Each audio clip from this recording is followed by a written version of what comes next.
Assalamualaikum warahmatullahi wabarakatuh. Waalaikumsalam.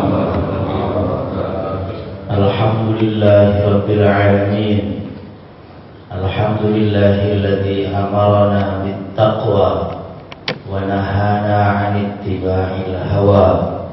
Wassalatu wassalamu ala sayyidina Muhammadinil Mustafa sayyidina maulana Muhammad wa ala alihi wa ashabihi wa man tabi'al huda, amma ba'd.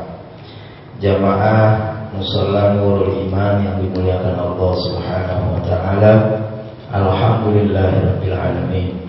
Syukur kita kehadirat Allah Subhanahu wa taala. Malam hari ini kita bisa sama-sama berkumpul, kembali duduk di masjid atau di tempat yang mulia ini semata-mata karena Allah Subhanahu wa taala. Mudah-mudahan sebagaimana yang Allah sebutkan di dalam hadis qudsi, bahwa Allah Subhanahu wa taala berfirman, ana jalisu man dzakarani, bahwa aku adalah zat yang duduk bersama orang yang mengingat aku. Insyaallah kita tadi sudah sholat, kita zikir, kita bersalawat, kita berdoa, dilanjutkan kita ta'lim. Ini semata-mata dalam rangka mengingat Allah Subhanahu wa taala. Malam hari ini kita akan melanjutkan kajian kita. Jadi kalau kajian hadis seingat saya dengan Pak Pur itu sampai pada hadis yang ke-18 ya Pak Pur. 18. Hadis ke-18 dari kitab Al-Arba'in An-Nawawiyah. Bismillahirrahmanirrahim. Pak Pur baca Pak. Bismillahirrahmanirrahim. An Abi Dzar bin Junadah wa Abi Abdurrahman Mu'adz bin Jabal radhiyallahu anhu. An Rasulillah sallallahu alaihi wasallam qala ittaqillaha haitsu kunta wa asbihis sayyi'ah hasanah tambuha wa khaliqin nasi bi khuluqin hasan wa khaliqin nasa bi khuluqin hasan. Rawahu Tirmizi wa qala haditsun hasan wa fi ba'd nusuhi hasanun sahih.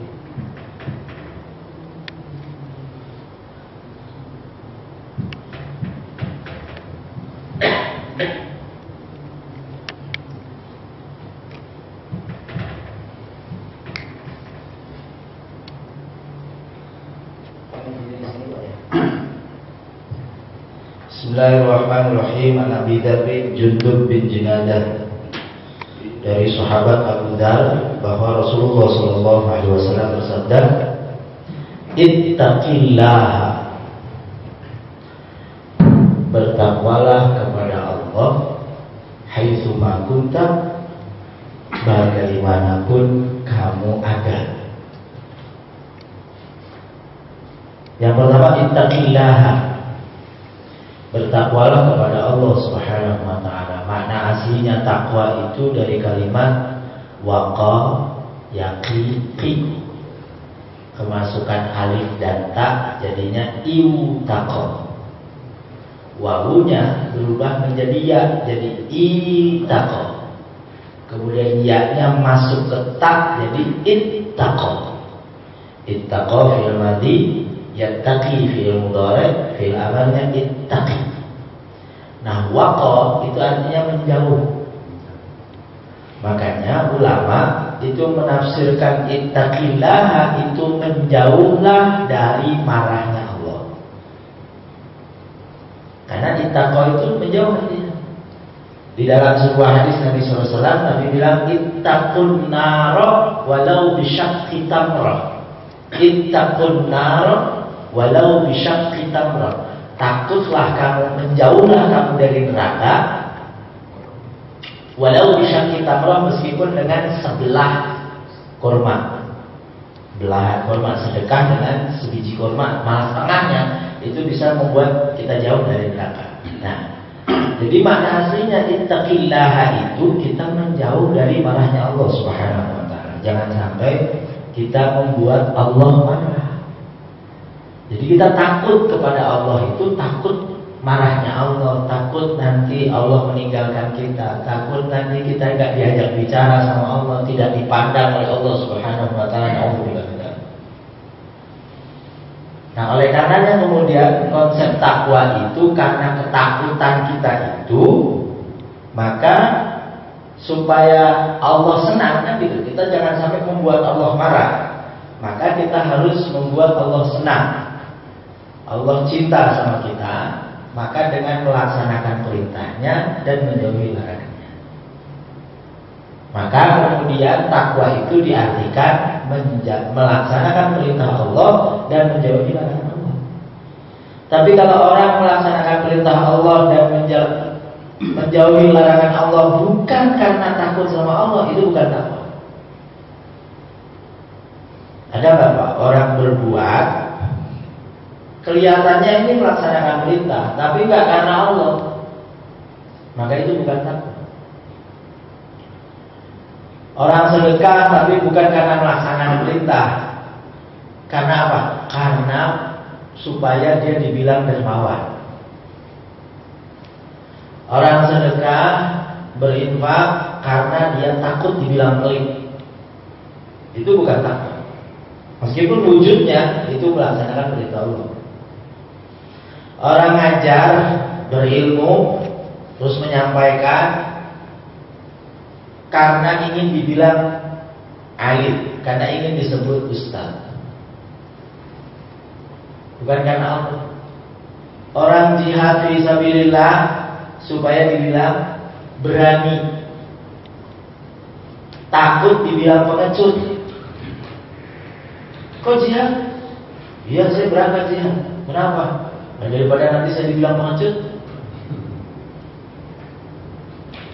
Itu di dalam sebuah hadis Nabi Shallallahu Alaihi Wasallam, Nabi cerita besok ada 3 orang yang di hari kiamat di hadapan Allah Subhanahu Wa Taala ditanya oleh Allah Subhanahu Wa Taala. 3 orang, 1 orang yang alim, 2 orang yang berinfak di jalan Allah, 3 orang yang berjuang di jalan Allah. Orang yang alim ditanya sama Allah, apa yang kamu lakukan di dunia? Qari'ul Quran, saya membaca Al-Quran, saya mengajarkan Al-Quran. Untuk apa kamu menghafalkan Al-Quran, membaca tafsir Al-Quran, kemudian menyampaikannya? Karena engkau ya Allah. Lalu Allah bilang, kadzibta, kamu bohong. Kamu belajar Al-Quran, kamu belajar ilmu pengetahuan, dan kamu sampaikan supaya kamu dibilang pintar, supaya kamu dibilang qari. Dan itu sudah kamu dapatkan di dunia. Semua orang manggil kamu Ustaz. Besok saya akan dapat pertanyaan itu Pak di hadapan Allah Subhanahu Wa Taala. Semua orang sudah manggil saya Ustaz Pak. Nah, Allah bilang bohong kamu di dunia itu begitu supaya kamu dibilang Ustaz. Masuk neraka. Yang tadinya sudah diperlihatkan balasannya surga, karena niatnya bukan karena Allah Subhanahu Wa Taala. Orang yang infak di jalan Allah sama. Kenapa kamu infak di jalan Allah? Ya, karena kau ya Allah. Bohong kamu infak supaya kamu dibilang dermawan, supaya kamu nggak dibilang pelit. Dan semua orang sudah memanggil kamu Pak ini Pak Pur tuh orangnya dermawan. Sudah nggak ada yang nggak ada yang bilang Pak Pur tuh pelit. Nggak ada. Nah karena niatnya itu supaya itu, maka Allah Subhanahu Wa Taala memalingkan pahala atau balasan surganya diganti dengan neraka waliyadzubillah. Nah, yang ketiga orang yang jihad fisabilillah di hadapan Allah Subhanahu Wa Taala dikasih ini pahala orang yang jihad. Kamu jihad buat siapa? Buat kau ya Allah. Bohong, kamu jihad supaya kamu dibilang berani. Dan itu sudah kamu dapatkan di dunia. Orang menyebut kamu syahid, pemberani. Ada Pak yang mau syahid?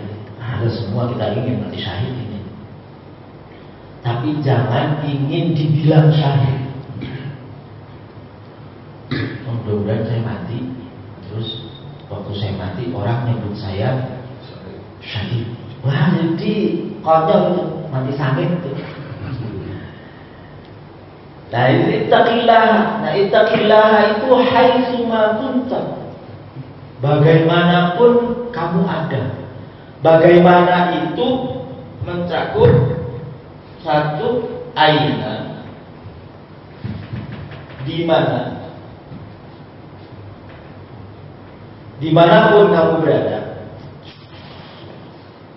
Di mana ya di mana? Di rumah, di sekolah, di jalanan, takut sama Allah Subhanahu wa taala.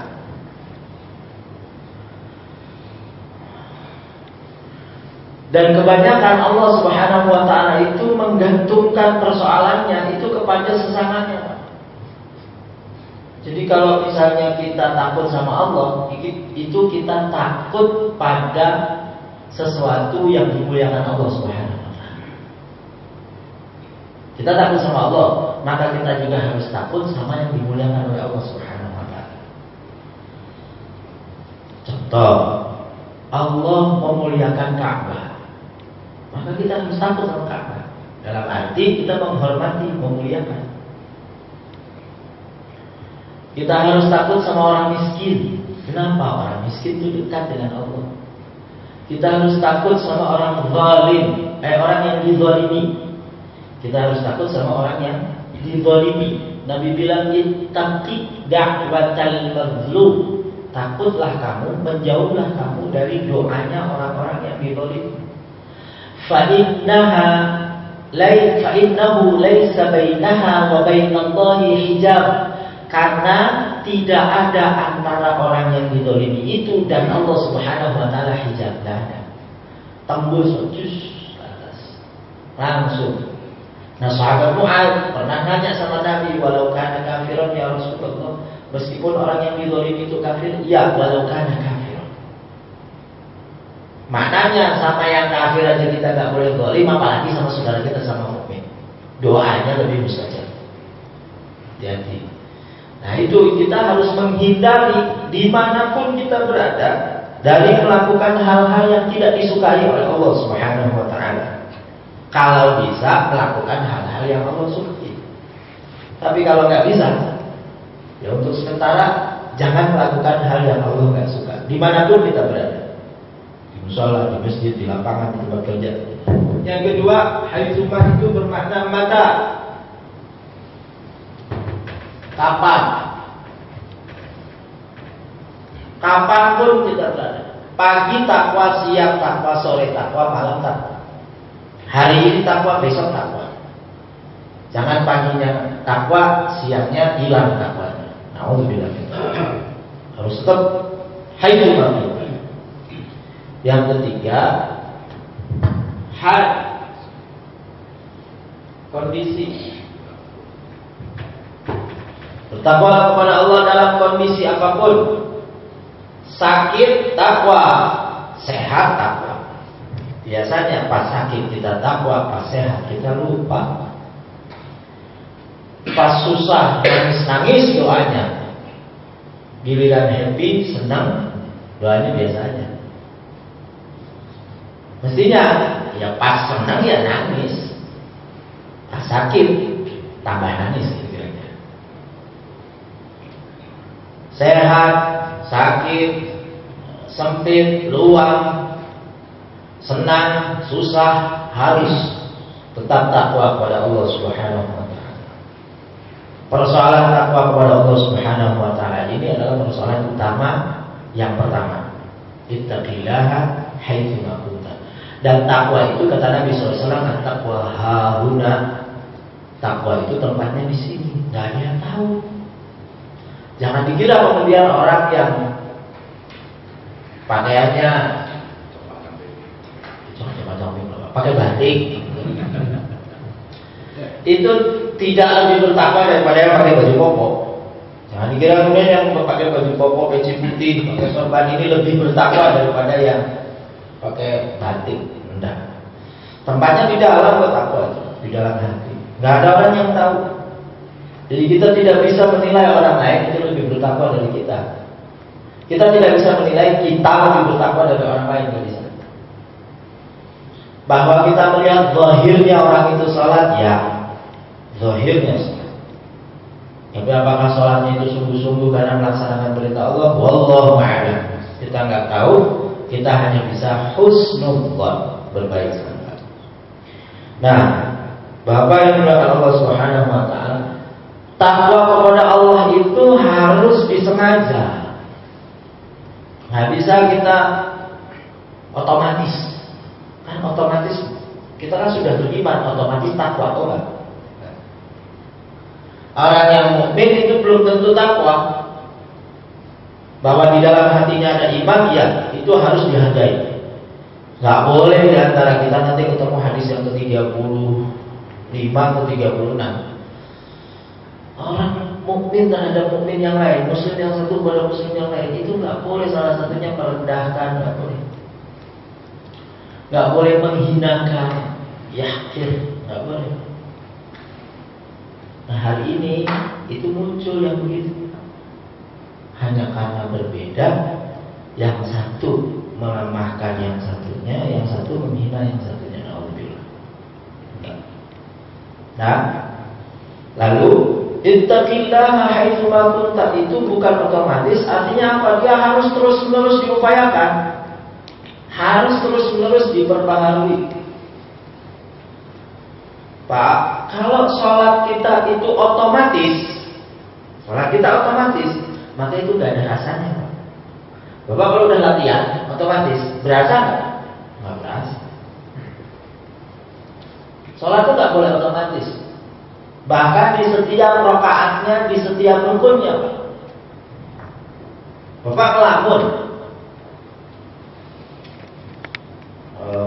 habis baca surat Qul rabbin nas malikin nas ilahin nas min syarril waswasil khannas alladzi yuwaswisu fi sudurin nas minal jinnati wan nas, ngelamun langsung sujud. Dan langsung sujud. Begitu sujud dikasih tahu sama makmumnya, subhanallah. Kan seharusnya ruku. Maka dari sujud terus apa kita ruku? Enggak, berdiri dulu, menyengaja ruku. Nggak otomatis dari sujud karena ruku ya, langsung terruku, nggak bisa.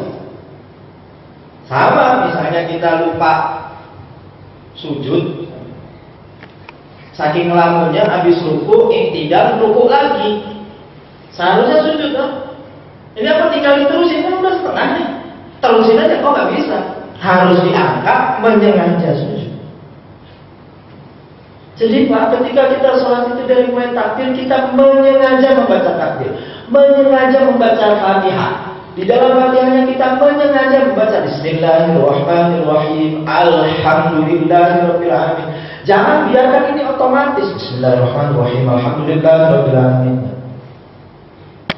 Disengaja. Rukuknya disengaja. Nanti menang, apa menang itu Pak bahasa Indonesianya? Meresap, mengendap. Nanti amal kita itu mengendap, rasanya itu berbeda. Sholat kita akan baru terus. Tapi kalau sholatnya itu rutin, menganggap seperti rutinitas, robot atau matic. Nah, bahasa mobilnya itu matic. Sholat matic sama sholat manual. Kalau matic nggak ngerasa. Tadi kita ruku itu udah gak kerasa. Tapi kalau kita manual, betul-betul ruku, berdiri, kita sengaja berdiri, sujud, kita sengaja sujud, nanti berbeda. Nah, takwa sama Allah tuh memang harus begitu. Harus diupayakan terus-menerus. Ini karena Allah, ini karena Allah, ini karena Allah. Bawakan hidup kita itu wa khalaqul jinna wal insa illa liya'budun. Kerja saya ibadah, makan saya ibadah, kan gitu, tidur kita ibadah. Tapi kalau nggak disengaja karena Allah, nggak jadi ibadah. Untuk makan nggak baca Bismillah, nggak jadi ibadah. Main hantam aja nggak jadi. Tidur main tok, nggak baca doa, nggak jadi ibadah. Ittaqillah haitsu ma kuntum. Yang kedua, wa atbi'is sayyi'atal hasanata tamhuha. Penghapusnya kotor. Wa atbi'is sayyi'ata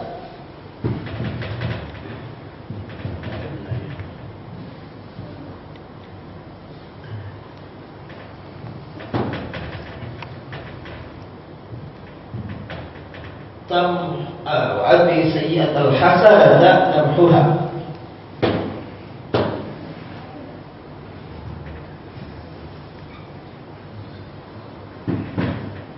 Tamhuha.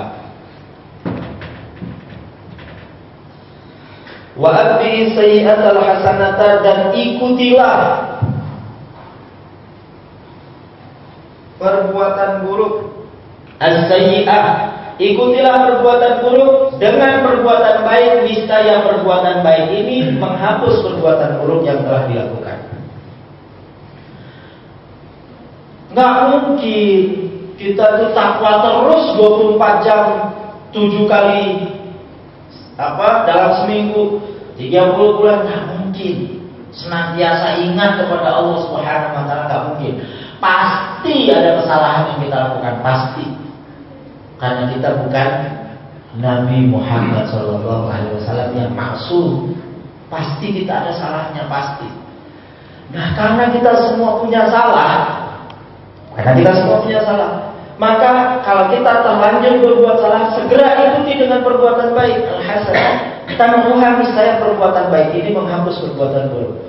Ulama misalnya Imam An-Nawawi sendiri menafsirkan hadis ini, al-hasanah di sini salat 5 waktu. Hasanah di sini salat 5 waktu. Jadi jadikan salat 5 waktu kita itu pembersih dari segala kesalahan yang sudah kita lakukan. Kalau itu hubungannya dengan Allah Subhanahu wa taala. Kalau hubungannya sama manusia, segera minta maaf. Jangan tunggu lebaran, belum tentu nyampe. Iya Pak, kalau kita yang mati duluan itu lebih enak. Tapi kalau orang yang kita zalimi mati duluan, waduh, susah kita Pak. Iya, kalau orangnya itu sebagaimana yang disabdakan oleh Nabi SAW, besok di akhirat Allah Subhanahu wa taala bertanya kepada orang yang dizalimi, apakah kamu memaafkan dia? Dan begitu dia bilang, saya nggak mau, berarti dia masuk neraka. Lalu Allah janjikan, nih kalau kamu maafkan, kamu saya kasih surga yang lebih. Orang itu mau maafin, alhamdulillah. Iya kalau modelnya kayak gitu. Tapi kalau besok modelnya saya dijahatin sama Pak Aliman atau Pak Mismar misalnya, enggak ya Allah, saya mah cukup surga yang paling kecil itu, nggak apa-apa. Jadi dia mah digosok dulu dah. Repot. Makanya segera ba'adhi sayyi'atal hasanata tamhuha. Segera minta maaf, segera kembalikan haknya kalau itu kita ambil haknya. Segera kita pulihkan harga dirinya kalau kita ternyata mencederai harga diri seseorang. Segera wa'adhi sayyi'atal hasanata tamhuha.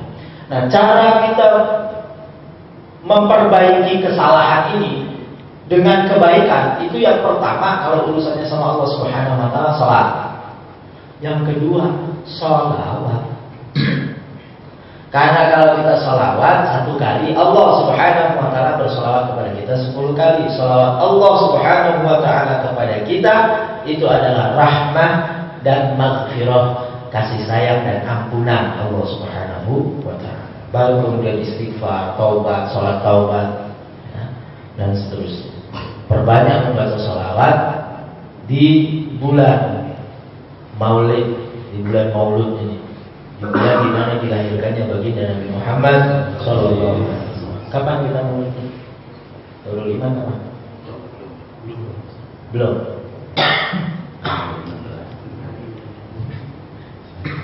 Wa'adhi sayyi'atal hasanata tamhuha. Segera ikuti perbuatan baik, yang perbuatan buruk yang kita lakukan dengan perbuatan baik. Jadi Bapak, kita itu diminta untuk takwa,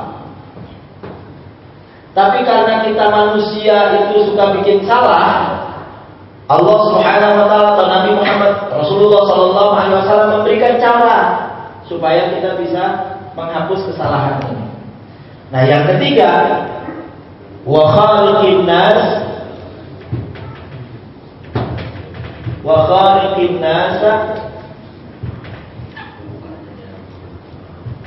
bi khuluqin hasanin. Bi khuluqin hasan. Wa khaliqin nasa, dan berakhlaklah kepada seluruh manusia tanpa terkecuali bi khuluqin hasanin, dengan akhlak yang baik. Satu, urusan kita sama Allah takwa. Dua, kalau kita bikin salah sama Allah atau bikin salah sama orang, segera ikuti dengan perbuatan baik. Tiga, berakhlaklah dengan seluruh manusia dengan akhlak yang baik, hasan. Nah, berakhlak yang baik itu kepada seluruh manusia. Nggak peduli dia kecil besar, nggak peduli dia sukunya apa, nggak peduli dia agamanya apa. Ustaz, itu di dalam surat apa? Al-Ahzab atau surat Al-Fatih, akhir surat Al-Fatih. A'udzu billahi minasy syaithanir rajim. Bismillahirrahmanirrahim. Muhammadur Rasulullah walladzina ma'ahu asyidda'u 'alal kuffari ruhama'u bainahum tarahum ruk'an sujjadan yabtaghuna fadlan minallahi wa ridwana simahum fi wujuhihim min athari sujud. Muhammad Rasulullah, Muhammad adalah utusan Allah. Walladzina ma'ahu, dan orang-orang yang bersama Rasulullah, asyidda'u 'alal kufar. Bertentangan dengan hadis ini. Di situ asyidda'u 'alal kufar ruhama' bainahum. Bertentangan dengan hadis ini. Satu, nggak bertentangan. Nggak bertentangannya di mana, Pak? Yang dimaksud kufar di situ adalah kufar yang memerangi. Orang kafir yang memerangi. Kalau orang kafir nggak memerangi, nggak boleh. Ada cerita yang masyhur, Nabi nyuapin Yahudi buta. Yahudi itu, tapi dia nggak memerangi, tetap akhlaknya Nabi bagus. Di Makkah, di Madinah, Nabi SAW bersama orang Yahudi, bersama orang Nasrani. Kalau dia nggak memerangi, harus tetap mendapatkan perlakuan yang baik, akhlak yang baik. Kecuali dia memerangi, baru nggak ada ampun. Itu pun niatnya tetap niatnya agar orang yang bersangkutan itu sesungguhnya kita lebih menghendaki dia mendapatkan hidayah daripada mati di pedang kita. Catat Pak ya. Kalau kita perang sama orang kafir, di hati kita itu kita lebih menghendaki dia hidup dalam keadaan mendapat hidayah daripada mati di pedang kita. Jangan kemudian hilang tuh yang ada di sininya, kemudian hanya pokoknya dia modal. Nah, itu bukan perang cara Nabi. Ya. Sayyidina Ali bin Abi Thalib, riwayat yang masyhur kan, begini. Terus dia baik-baik diludahin, jadi enggak. Karena itu sudah nafsu nanti. Bukan lagi lillahi ta'ala, tapi ittiba'il hawa, menuruti hawa nafsu. Itu enggak boleh. Ini ibadah, enggak boleh menuruti hawa nafsu. Marah juga nafsu, enggak boleh. Nah, itu tidak bertentangannya di sini. Yang kedua, bertentangannya bahwa an-nas di sini dan seluruh manusia tanpa terkecuali. Maka ayat yang tadi itu ya hanya berlaku buat kondisi perang atau enggak kondisi perang, tapi orang itu nyata-nyata dulu memerangi kita. Contoh musyrik Makkah jahiliyah. Itu sebelum perang Badar Nabi SAW kan ada kafilah nih dari musyrik Makkah mau berangkat ke Syam dari Mekah. Kita cegah. Kenapa? Dulu itu dia merampas punya kita. Jadi kita cegah tadi. Enggak ketemu. Akhirnya apa? Pulang dari Syamnya dicegat. Nah, pulang dari Syam udah pada ngasih tahu bahwa umat Islam mau nikah. Karena udah bawa pasukan akhirnya. Beberapa waktu kemudian terjadi perang Badar. Nah, awalnya mencegah nyegat kafilah. Kafilahnya itu 24 4,5 kilogram emas. Di antaranya di bawah itu 24,5. Jadi kalau dikurs sekitar 11 sampai 12 miliar zaman segitu. Yang sebelumnya itu bawa 1.500 ekor unta. Kafilah yang dicegat 1.500 ekor unta. Saya pernah jelasin ya, harga satu ekor unta sama dengan berapa Pak? Satu Ferrari. Nah, gitu kan? Satu ekor unta itu kalau hari ini itu sama dengan satu Ferrari atau Lamborghini. Ya. Kenapa? Karena dulu unta adalah kendaraan paling mahal kan gitu. Jangan dinilai harga sekarang. Harga sekarang unta paling 25 juta. Enggak, unta itu dulu adalah kendaraan paling mahal. Maka sekarang kendaraan paling mahal itu apa? Nah, itu. Nah, Nabi SAW itu apa namanya? Maharnya itu 100 ekor unta, 40 ekor unta, 40 Ferrari Pak. Nabi jadi nggak ada tuh seperangkat alat sholat, mushaf dan seperangkat alat sholat, emas berat ya, 11 gram apa. Kalau kita sedulukin hasan, dan akhlak yang baik itu dimulai dari hati yang baik. Dimulai dari sini yang baik, lalu ucapan yang baik, perbuatan yang baik, dan penampilan yang baik. Saya pernah menyampaikan ini. Namanya dalam, kalau kiai saya nyebut Zainal Abidin Munawir, mujamalah. Bikin cantik. Al-mujamalah fil qalbi, al-mujamalah fil qawli, al-mujamalah fil fi'li, wal-mujamalah fil manzar. Pemilihan. Mujamalah di hati kita. Satu, nggak boleh takabur, riya, ujub, sum'ah, su'udzon, buruk sangka, nggak boleh. Riba, nggak boleh. Ucapan, nomor satu, jujur, nggak boleh bohong. Jujur itu mengatakan sesuatu sesuai dengan kenyataan. Hari ini banyak yang tidak jujur. Apa itu hoax? Ya, itu lawan kata jujur sekarang itu hoax. Dan kita tidak boleh menyebarkan kebohongan. Dosanya sama, jangan dikira, oh itu kan yang bohong bukan saya, yang bikin, enggak, yang nyebar itu dosanya sama. Hati-hati Pak ya. Ini musimnya apa? Sebar, share. Yang belum tentu kebenarannya. Kalaupun itu benar, tapi kemudian nanti dampaknya maslahat apa mafsadah? Kalau maslahat silakan, tapi kalau mafsadah nggak usah.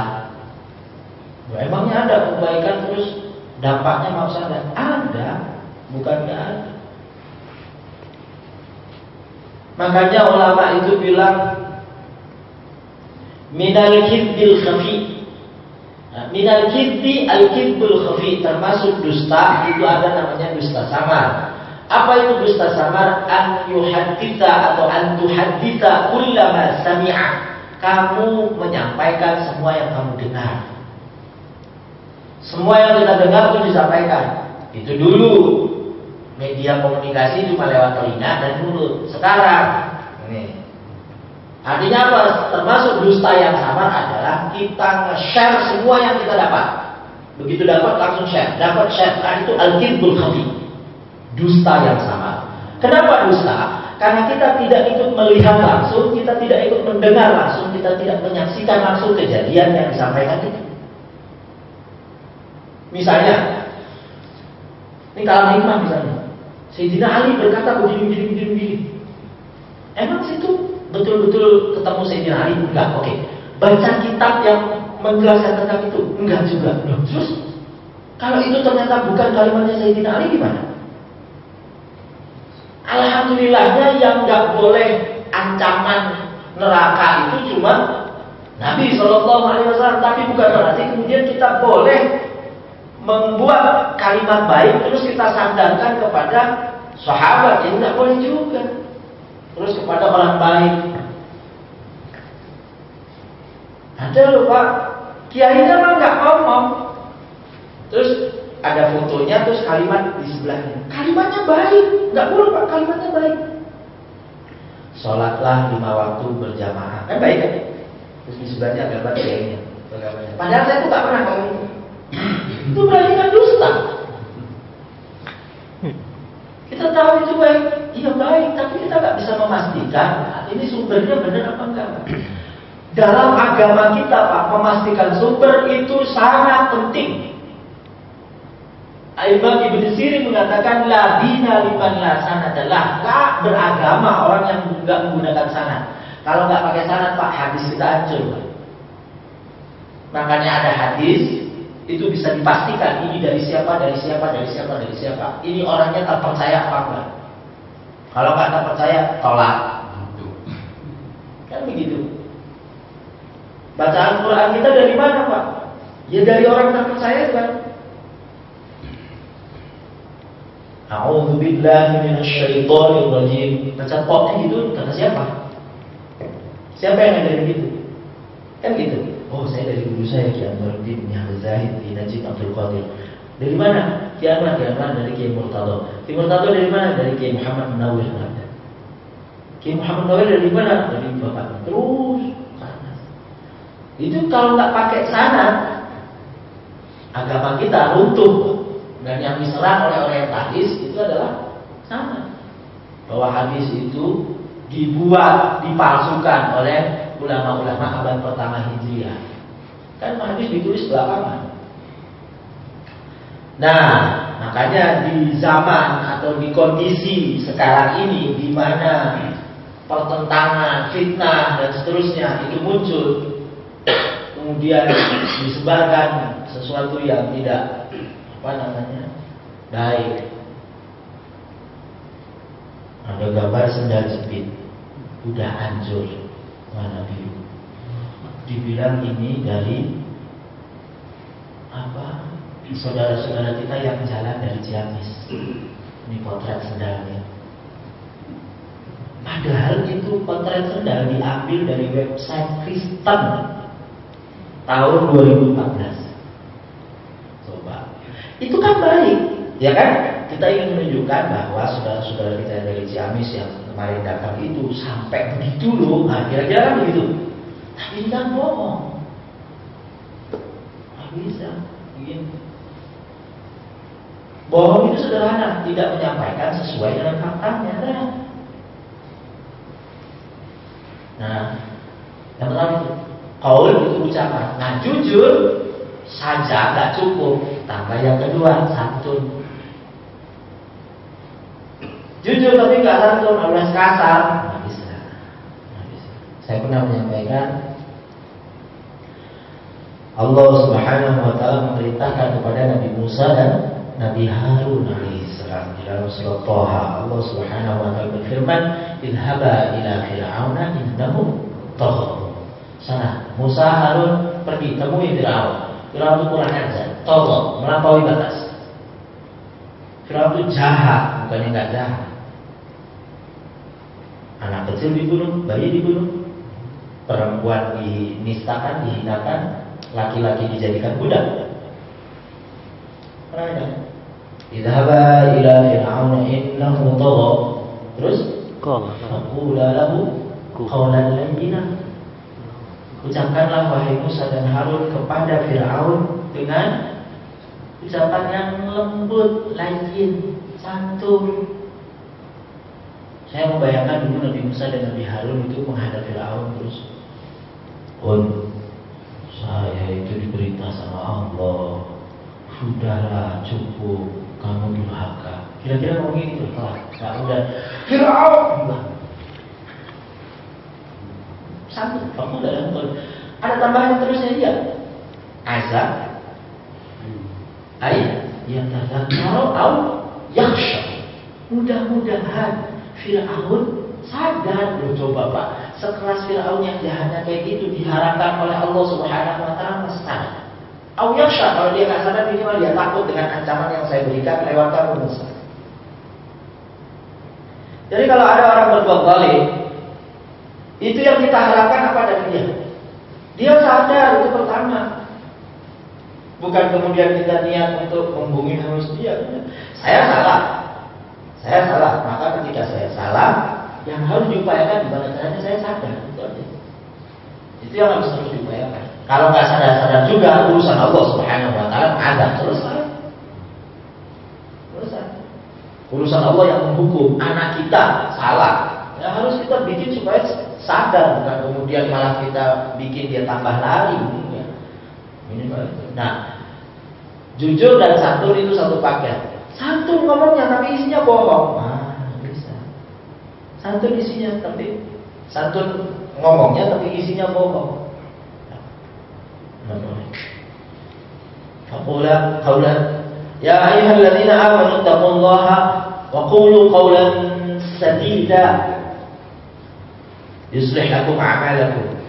Wahai orang-orang yang beriman, bertakwalah kepada Allah Subhanahu wa taala dan ucapkanlah ucapan yang sadid. Sadid itu lawannya syadid. Beda titik doang, Pak. Sadid kasih titik keras, ilangin titiknya lembut.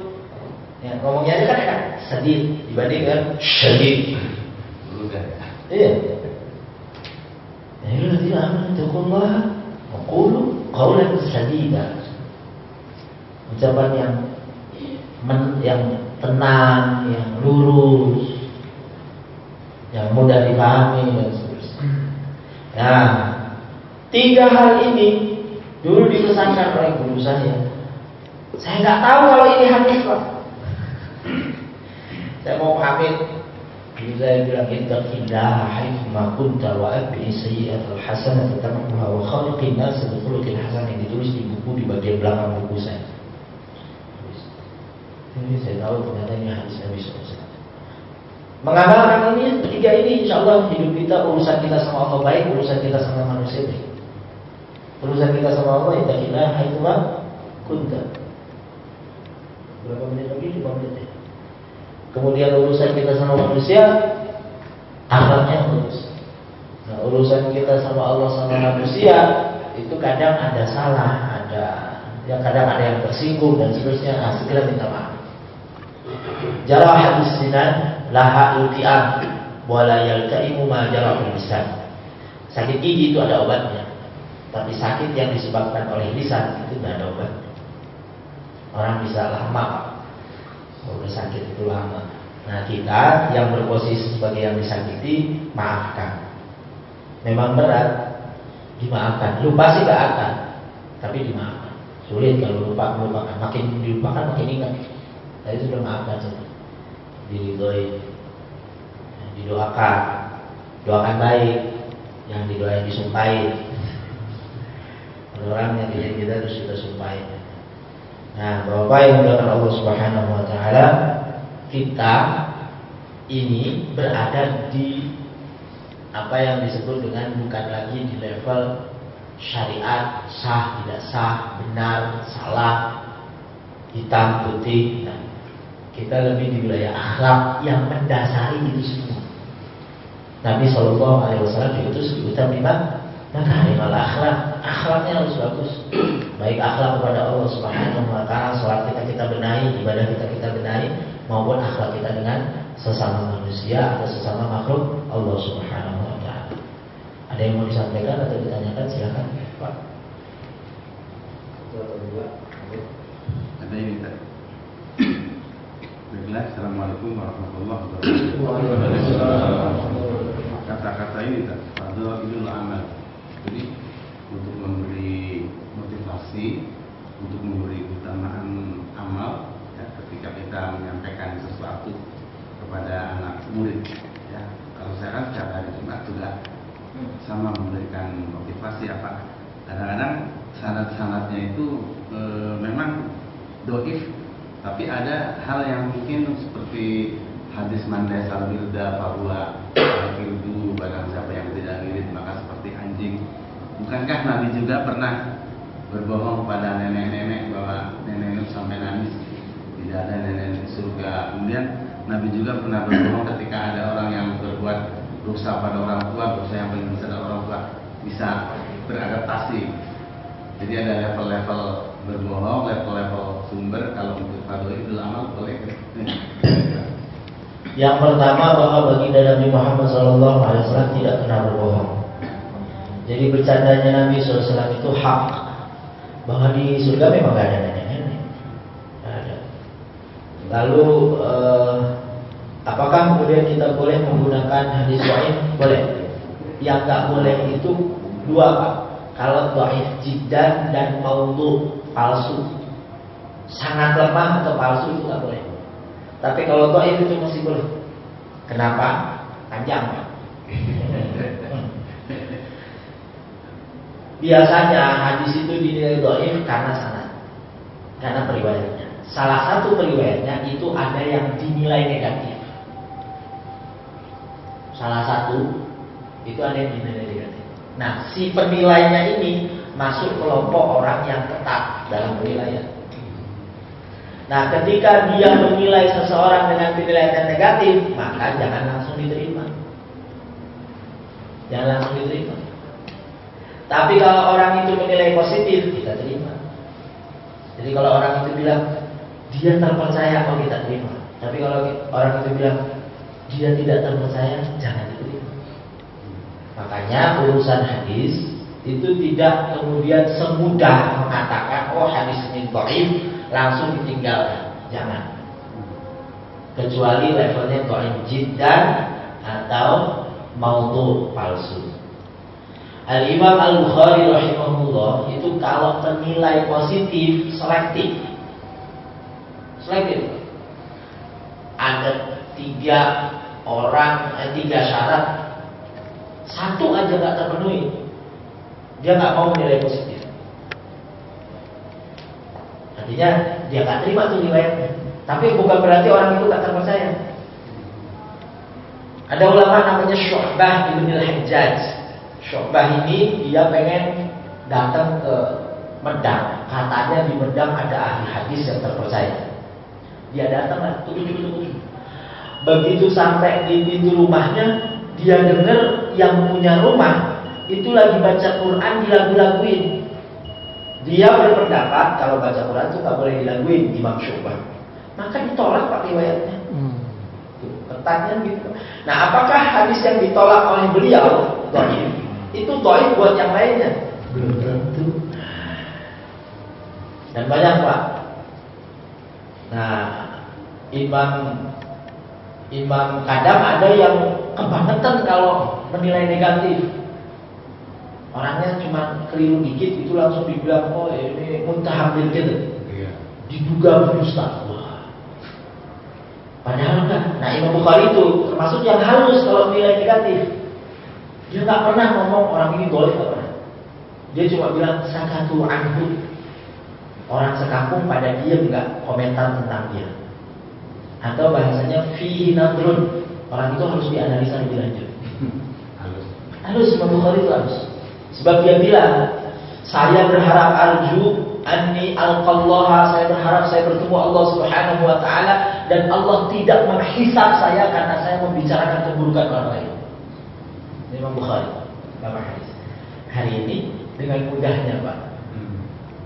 Ada orang buruk membicarakan kejelekannya.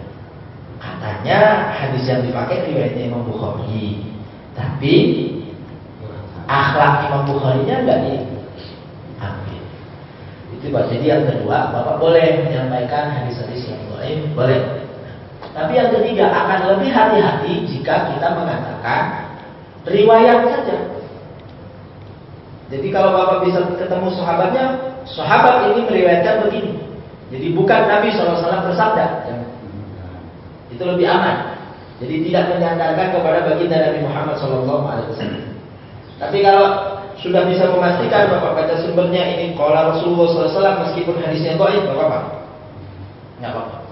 Yang enggak boleh itu kalau sudah dhaif jiddan kemudian kita tetap memaksa Rasulullah SAW bersabda, kemudian kita tidak menyampaikan bahwa hadis ini palsu, hadis ini sangat lemah. Itu enggak boleh. Saya kira itu Pak Ustaz. Soalnya itu saya banyak baca tuh terjemahan dari Qatul Akbar, Abdul Abidin, Qatul Ruwais. Nah, kayaknya ini nggak jelas banget itunya sumber-sumbernya. Jadi riwayat saja Pak. Iya. Kalam-kalam hikmah. Baik Bapak yang dimuliakan Allah Subhanahu wa taala, marilah sama-sama kita berdoa. Semoga Allah Subhanahu wa taala menjadikan kita, keluarga kita, saudara-saudara kita menjadi hamba-hamba Allah yang bertakwa. Amin ya rabbal alamin. Allah Subhanahu wa taala jadikan kita orang-orang yang berakhlak baik, yang meniru baginda Nabi Muhammad sallallahu alaihi wasallam. Bismillahirrahmanirrahim. Alhamdulillahirabbil alamin. Hamdi wa fi ni'amihi wa fi mazidah ya rabbana lakal hamdu wa yanbaghi li jalali wajhika wa 'azimi sultanik. Allahumma shalli ala sayyidina Muhammad wa ala alihi wa sahbihi ajma'in. Allahumma ighfir lana wa li walidina wa mashayikhina wa li ahlina wa li ikhwanina wal muslimina wal muslimat wal mu'minina wal mu'minat. Allahumma innaka 'afuwwun ghafur. اللهم انفعنا بما علمتنا وعلمنا ما ينفعنا. اللهم ربنا تقبل منا انك انت السميع العليم وتب علينا انك انت التواب الرحيم. ربنا ظلمنا انفسنا وان لم تغفر لنا وترحمنا لنكونن من الخاسرين. ربنا آتنا في الدنيا حسنة وفي الآخرة حسنة وقنا عذاب النار. وصلى الله على سيدنا محمد والحمد لله رب العالمين. السلام عليكم ورحمة الله وبركاته.